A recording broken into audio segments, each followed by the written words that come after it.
Welcome, today I'm showing how to change screen recorder quality into a LENOVO TAB M10 Plus.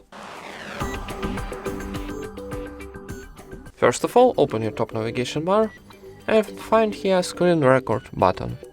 If you don't have this button here, tap to pencil, then scroll down, find this button in this block, then press and hold like this and drag to top. And for save, tap done. Now when we add screen record button, press and hold it, and now here we got our screen record panel. And here you tap to settings icon. And here we got our screen record settings. Okay, and now if we wanna change our screen record quality, go into our video settings, and here we can customize our frames per second and bitrate. So I choose, for example, excellent, and here 50 frames per second will be nice.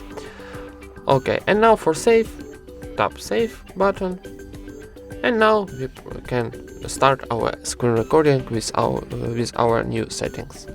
And that's it. Thank you for watching, leave thumbs ups and subscribe to our channel.